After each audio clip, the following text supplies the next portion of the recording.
वक्फ के नाम पर लाखों हेक्टर जमीन पूरे देश में है। इस जमीन, इस प्रॉपर्टी से गरीब का, बेसहारा महिलाओं बच्चों का भला होना चाहिए था।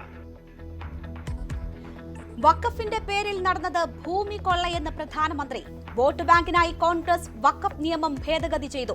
വഖഫ് ഭൂമി കൊണ്ട് മുസ്ലിങ്ങളായ പാവപ്പെട്ടവർക്ക് എന്ത് പ്രയോജനമുണ്ടായെന്ന് ചോദ്യം. മോദിക്കെതിരെ കോൺഗ്രസ് രംഗത്ത്.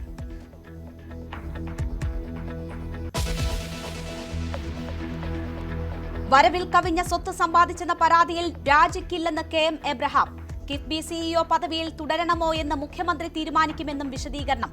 MR Ajith കുമാറിനെതിരെ കേസെടുക്കണമെന്ന് DGP.